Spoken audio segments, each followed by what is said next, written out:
could move out as we start our next session.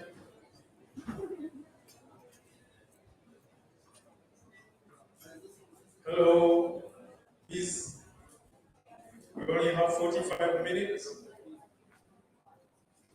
May I call upon the speakers for the next session to just come up? Okay, here, Mozambique, Cameroon, Nigeria.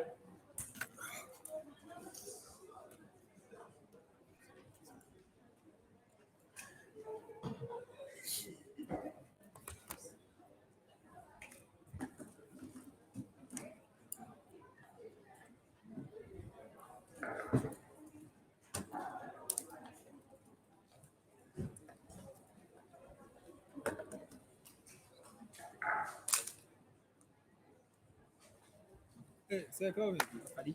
What's The animation also. the animation? You know some animation we dey fly for this one. This one I say a video of Outside, what they yeah. are. You know that song.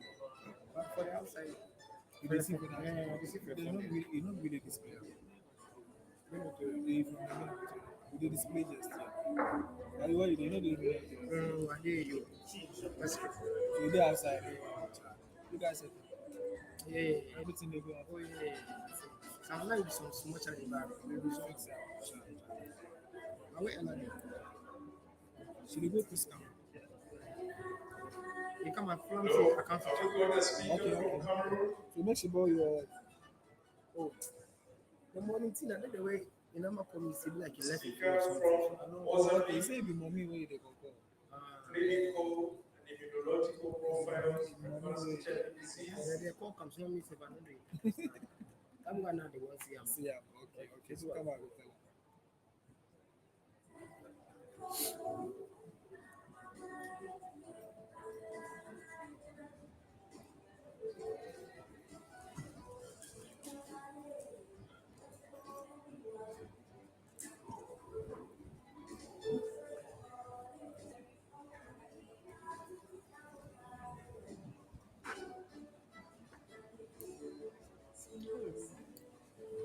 I have a session tomorrow in this room.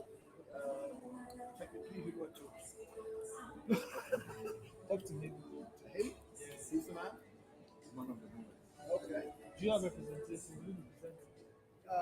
Yes. Can I present from my own computer, sir? From here? So I'm not the presenter, but I have the presentation, so it will be on stage. So can I connect my computer to your system?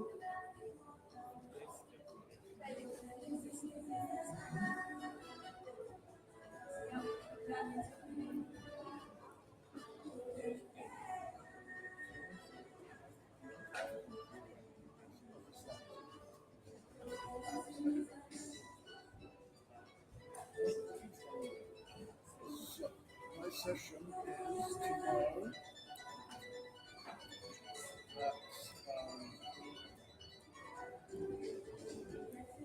This is my session.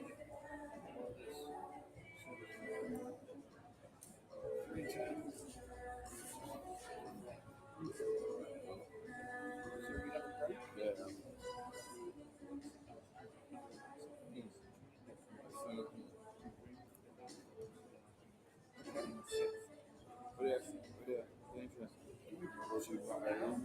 We finish, this session finishes at 1:35. Can I test this break here?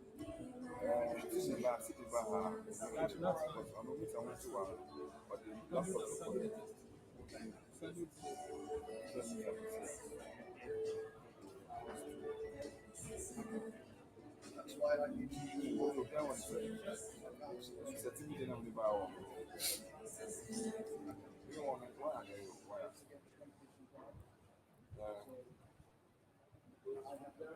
files on my computer.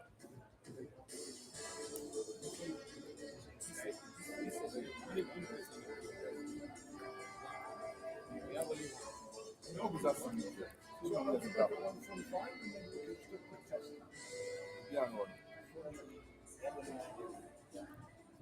they have it. Have you seen electricity or anything? Yes, you already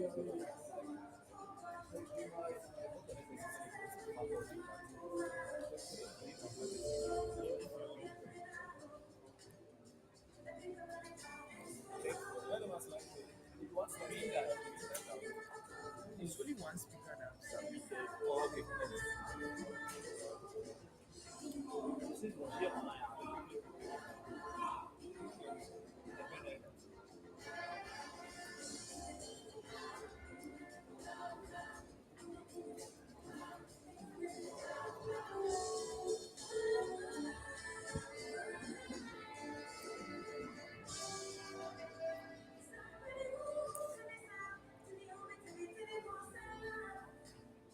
Oh,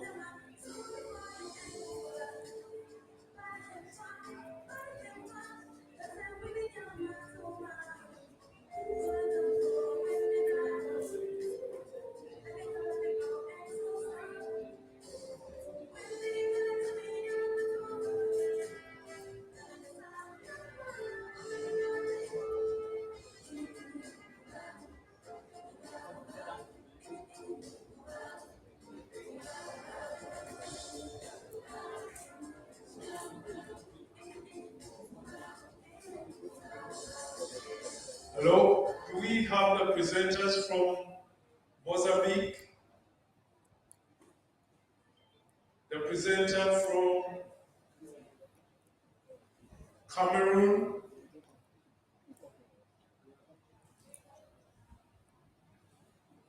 We only have one from Nigeria so far.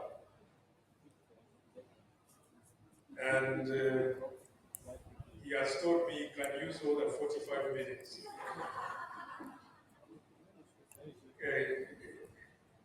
That's a true Nigerian.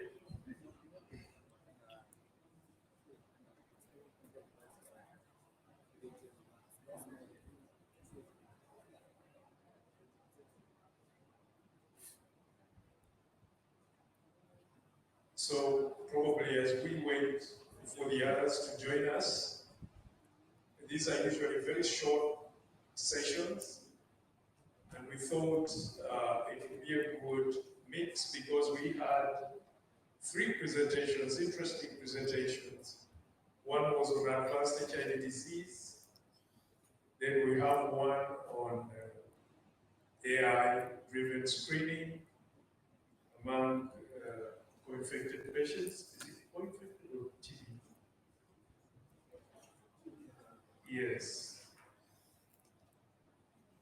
And there was also one from Cameroon, but we don't seem to have them. I went at the back just to check if we had the presentations, and I was informed the Secretariat hasn't received them. So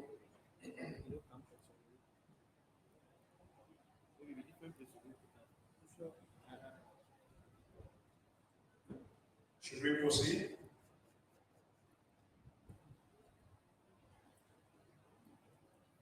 Please, are you the one presenting?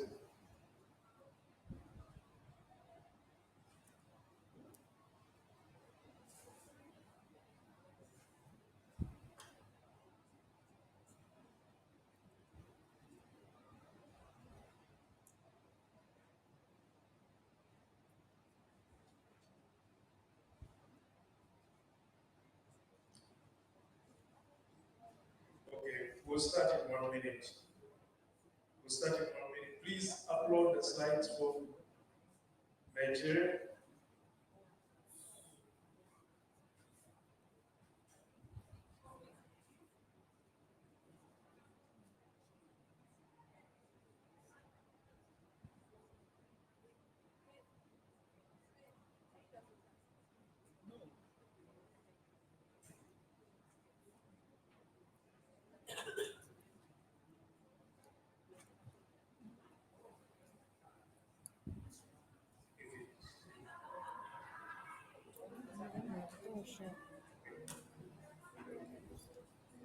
I've been relying informed that one of the presenters will present online, and we will be notified when they're ready.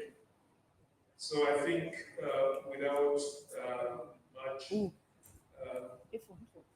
more time to spend, please, we give you the floor and start by introducing yourself and it includes what you do and why we should be interested in what you're going to present to us. Why I'm saying this is I saw a demo of this screening, and it is truly a game changer. So if you haven't seen it, please keep your eyes and ears open, and let's see what Nigeria is doing. Over to you, please. Officially, you have 15 minutes.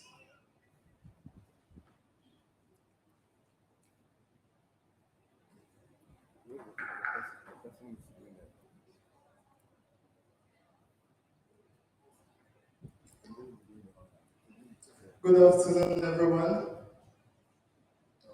My name is Paul Alu.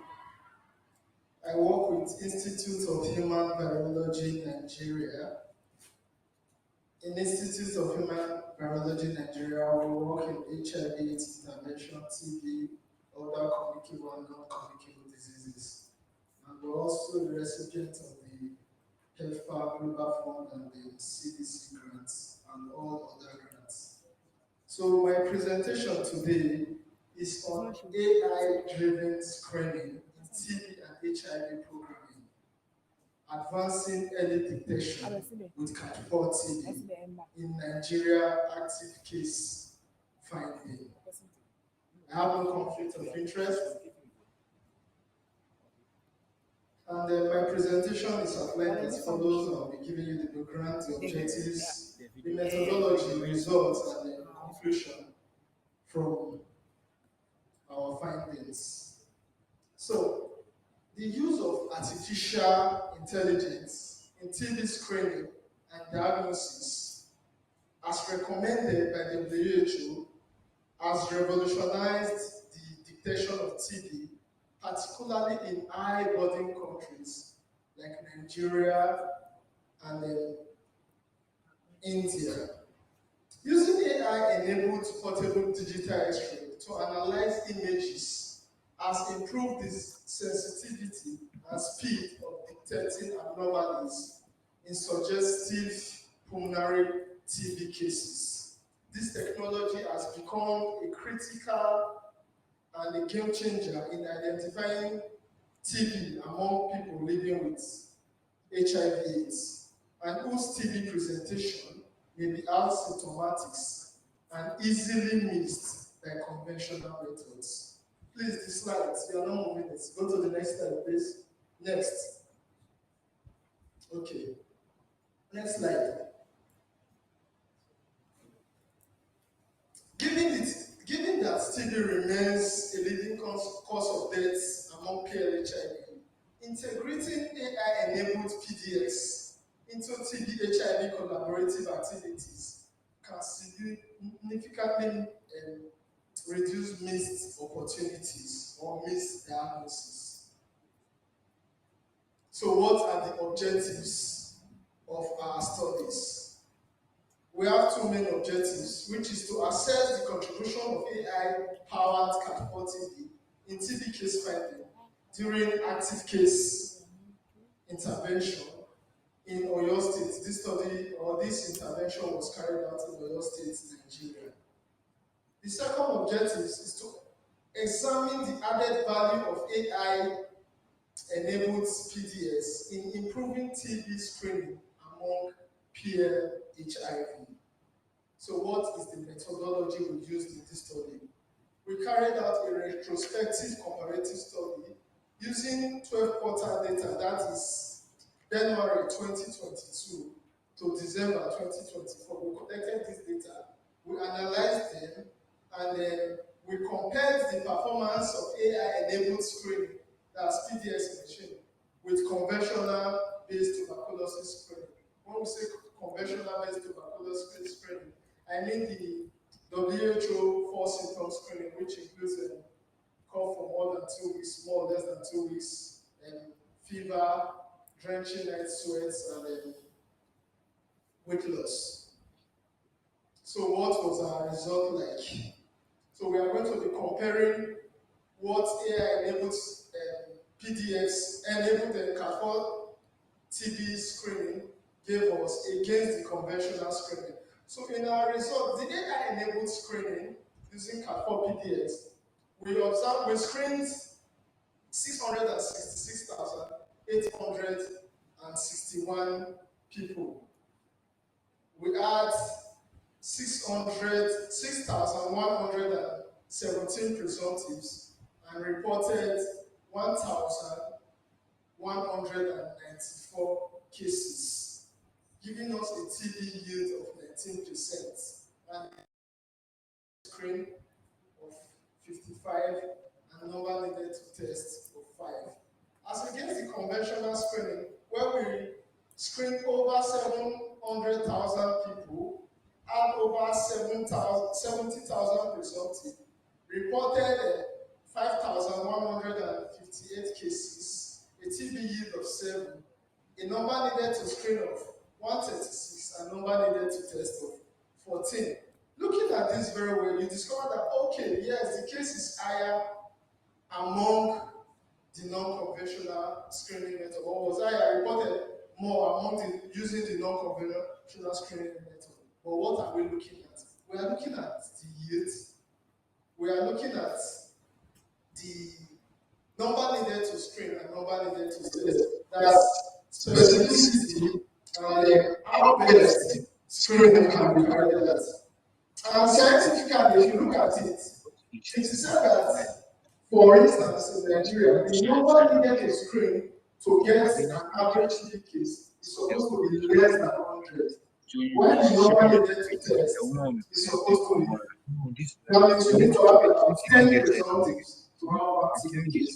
What we reported there for the AI-enabled CAFOR was 55, meaning that in terms of efficiency, CAFOR was very efficient as compared to conventional screening method. Why is this important? I'm going to be talking about it in the next slide. So what does the next slide show? The next slide shows the trend from the first quarter of 2022 to the fourth quarter of 2024, when we started implementing or started the use of CAFOR PDX against, we are comparing it against the WHO 4 symptom screening and the contribution of AI-enabled screening. You discover that AI-enabled screening contributed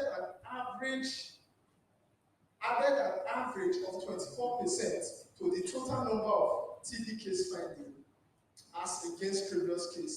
Initially, they were reporting 403 cases on average, but adding the AI-enabled CAFOR improved TB screening and increased case finding by 24%, increasing it to 533 on average.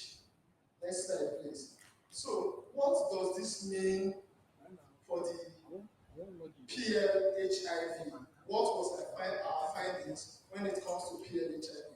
One of them is that among the total number of presumptives we reported using CAFOR PDX, 2.5% were PL-HIV.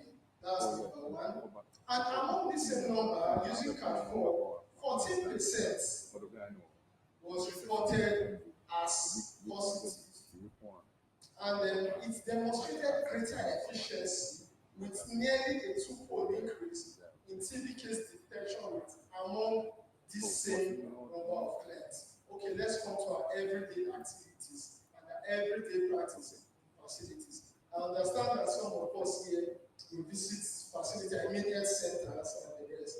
And And conventionally, what you do in terms of screening for TB among PLHIV is, are you confident? Did you cover last week? Looking at the presumptive register and the rest, or looking at their screening register, you see everything blank. There's no presumptive. But scientifically, we know that you can never screen 10 people in a TB endemic area, not an HIV, not among the PLHIV, that you will not have at least one presumptive. So using CAT4 or using an AI-enabled screening method showed us that those, yes, the conventional screening is okay, but screening them, making them go through this AI-enabled screening has been able to show that there is a greater efficiency. So let's compare this our results from TB, HIV against the conventional method.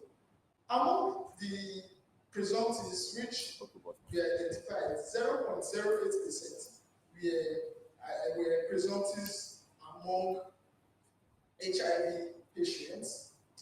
We only reported 55 HIV cases, meaning 0.004 PLHIV were reported as a TB positive. And we also discovered that we are less likely going to identify asymptomatic TB patients when we use the CAT4, when we use the regular screening method, showing us an efficiency and efficacy in the use of AI-enabled TB screening as compared to other screening methods. So what was our conclusion from this study? Our conclusion is as follows, that the integration of AI-enabled PDS machine has significantly enhanced TB case finding and efficiency, especially among population with high TB co-infection rates. That's number one. Another conclusion we made from this is that this approach is not only cost effective, but also crucial in reducing mixed TB cases among PLHIV, who often diagnostic challenges. Naturally, when you come to facility, I'm not talking, not just give me my drugs and let me go. That is what we're doing. Then, lastly, given the dual burden of TB and HIV in Nigeria, scaling up this innovation within both TB and HIV programs is essentially bridging the diagnostic gap and achieving our national TB targets. Whether we like it or not, we discovered that yes, in the TB space, this has been optimized to a large extent. But in the HIV TB space or HIV program, there is still this gap in terms of the use of AI in screening as a tool for screening PLHIV. Thank you. I would also like to acknowledge the organization, Institute of Hiv And Immunology, Oyo State's TB control program, the National Tuberculosis and Leprosy Program, Nigeria National, and the Icasa for giving me this platform to speak. Thank you, everyone. Thank you very much. And I was looking at the clock, and I saw you used 10 minutes, which is actually what is recommended. And usually, if you talk for more than 10 minutes, most adults will stop following you. Please take a seat. We'll take questions at the end. And there was a slide of conclusion. Oh, it's really been shown. Thank you. Are you ready for the presenter online? Yes. Please, let's go live.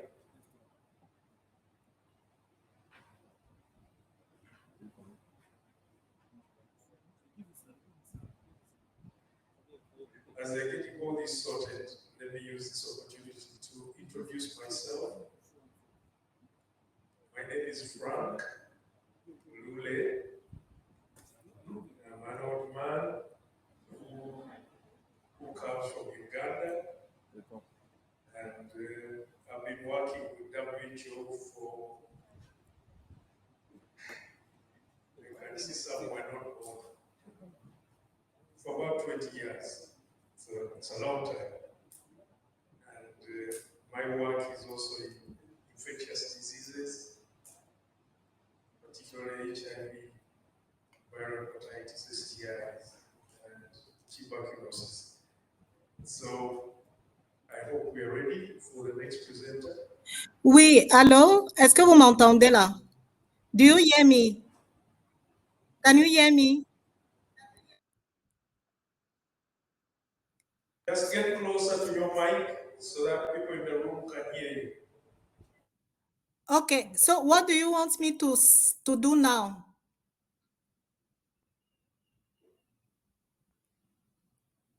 Allô? Allô?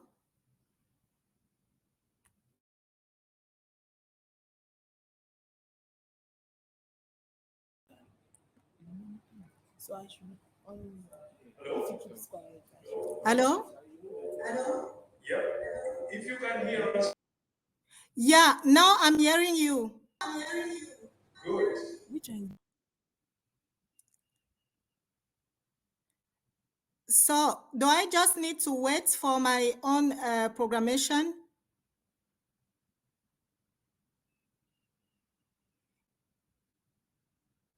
Hello? Hello? Yeah, is everything okay? Are you seeing my presentation?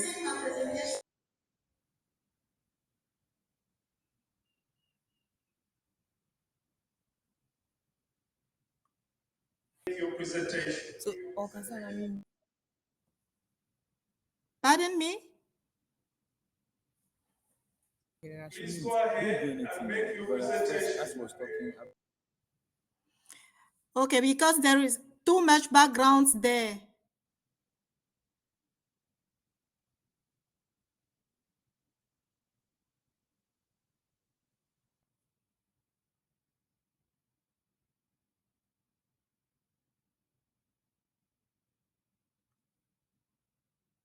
Hello?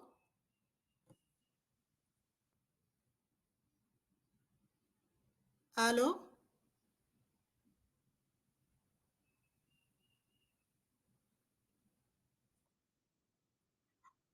Okay, the problem is that I'm not seeing my own presentation. from where? IT, please help us. What is the issue?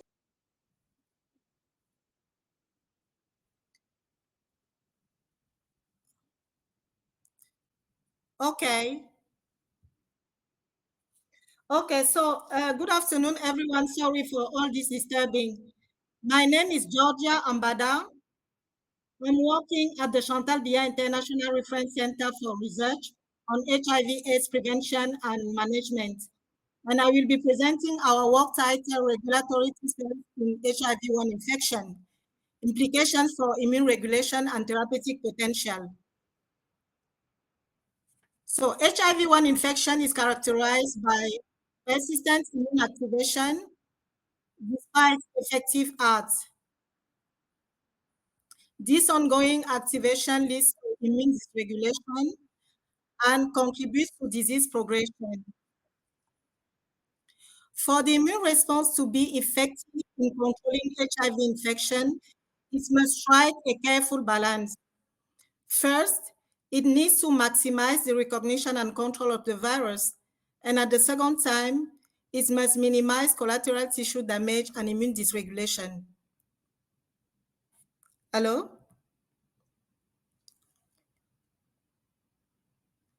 Hello?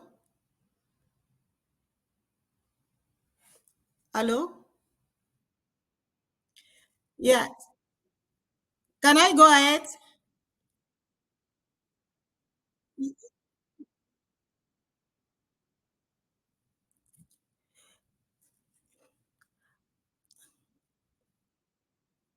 It's okay?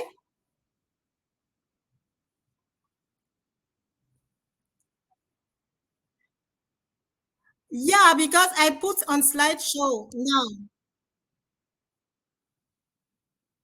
Is, is it okay? Yeah, T-Rex says, I was saying that the, the immune system, the only way that the immune system can find this balance is through the action of T-Rex cells. And these cells represent a small fraction of CD4 T cells characterized by high expression of CD25, FOXP3 expression, and low levels of CD127. T-Rex cells are expected in steady state to maintain immune homeostasis. To achieve this, these cells use several mechanisms like the secretion of inhibitory cytokines. However, in HIV-1 infection, Treg cell dynamics are complex. Although absolute Treg cells number decline, their frequency within the CD4 T cell population increases, yet their functional status remain unclear. Here we assess the capacity of Treg cells to suppress autologous monocyte activation and pro-inflammatory cytokine production. We also assess the relationship between the cytokine profile of Treg cells and the immunologic status of the participants. For this purpose, we conducted a cross-sectional study including 40 newly diagnosed HIV-positive participants from 3 hospitals in the central region of Cameroon. We also included 20 HIV-negative participants. PBMCs were isolated from whole blood, counted, and subjected to magnetic sorting to isolate Treg cells and monocytes. So the purity of Treg cells and monocytes was confirmed using multiparametric flow cytometry. To assess the suppressive activity of Treg cells, monocytes were cultured alone, stimulated with poly-ICLC, which is a synthetic double-stranded RNA that we use to mimic HIV infection, or co-cultured with autologous Treg cells. Activation and pro-inflammatory cytokine expression in monocytes, as well as Treg cell cytokine profile, were assessed by surface and intracellular staining. Following flow-jaw analysis, the suppression index of Treg cells was calculated using the following formula. Our results show that poly-ICLC increased monocyte CD38 expression, as well as interleukin-6 production and TNF-alpha production. However, the addition of autologous Treg cells in the culture medium resulted in significant reduction of CD38, significant reduction of interleukin-6, and significant reduction of TNF-alpha. Next, we look at how this suppressive activity relates to key markers of HIV disease progression. As we can see in first line, the Treg cell index of suppression for CD38, interleukin-6, and TNF-alpha shows a positive correlation with CD4 counts and a negative correlation with viral loads as shown in the second line. This demonstrates that the ability of Treg cells to down-modulate monocyte activation is associated with immunocompetence. This suggests also that preserving or enhancing Treg cell suppressive function could be critical for controlling immune activation.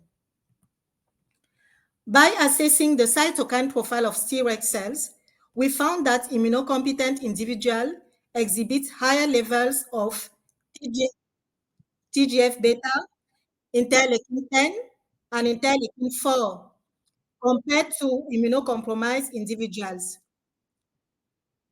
This suggests that Treg cell function is impaired during immune decline, potentially contributing to the loss of immune regulation observed in disease progression. In summary, following monocyte simulation with poly-ICLC, autologous Treg cells are capable of down-modulating monocyte activation as well as interleukin-6 and TNF-alpha production by activated monocytes. This suppressive activity is mediated, at least in part, by Treg-derived cytokines. The ability of Treg cells to effectively regulate immune activation and control inflammation is impaired during HIV infection, contributing to immune dysregulation. Since we use bulk Treg cells for our analysis, further research should focus on identifying the specific Treg cell subsets responsible for immunosuppression. This could enable the development of targeted immunotherapeutic strategies aimed at restoring or enhancing Treg function in immunocompromised individuals. So we sincerely thank study participants, all contributors, and funders. We thank you.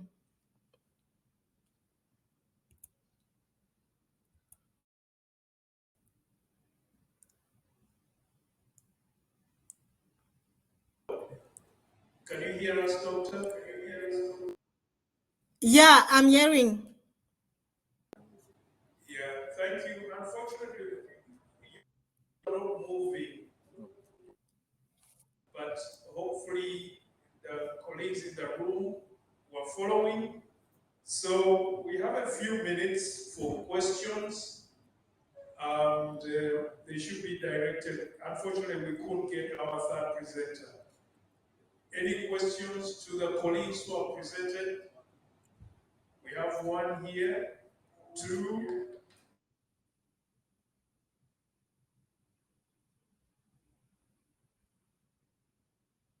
The rapporteurs here for track A. Given the fact that unfortunately we did not see the slides progressing during the presentation, it made it a little bit difficult to try and follow what was going on for me to report about this, because this is quite a significant finding, and I believe it deserves to be put into the final report. Would you mind please repeating the last part of your presentation, including like the results and then the conclusion? If you don't mind just doing that for us, just for a few minutes. Next question.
I don't know if it's going to be a comment or question, but for Mr. Isaac, interested in the whole AI thing. I'm working with a project called ENIX, which is focusing on advanced HIV disease, and when you're looking at HT, we're also more interested in TB, and if you have that component of AI working around the cycle of HT, I think that's a very, very big achievement for us. But I was looking at your presentation and then looking at the sample spaces that you use for the AI as well as the conventional setting. I found that the difference is quite significant. I don't know if we can make a conclusion out of that. And I'm also interested to know on the period that you took those samples. Is it the same period of the periods? And there are other professions that exposes people to the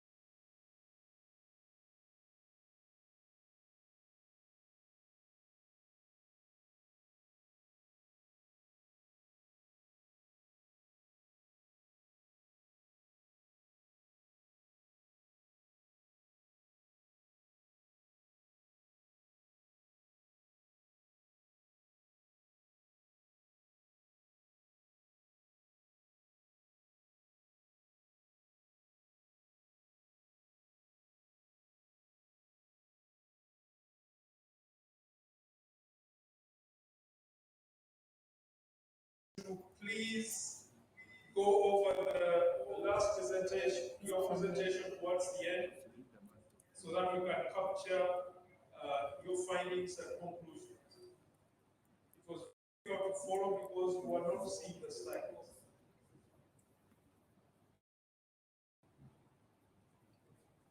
Dr. George?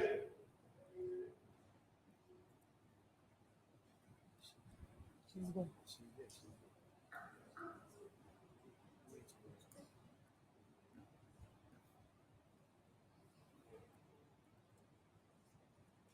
Well, Dr. George, I think, had for the administrators that there's no time for that. Sorry, we can't. Maybe we'll be able to just follow up with that. So you get it. So you have 2 minutes for all the questions that were asked. Thank you so much. So I'll be taking how many do you have, how many are on sites, and then you ask about it. So presently, I implements various grants. We implement for global fund, we implement for CTC, that's what we have, and departments of states. So each grant has its own PDX.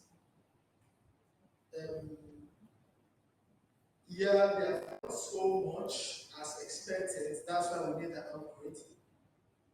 Presently, for instance, in southwestern Nigeria, where I got this data from, we're implementing for 4 states. And those states, each state has a PDX, which the community team takes to the community. At times when there is a facility-based outreach as well, we take it there. Then for the global fund, the government of Nigeria and IFA provided, I can't remember the specific numbers, but I think there are enough PDX as being used by the global fund team as well.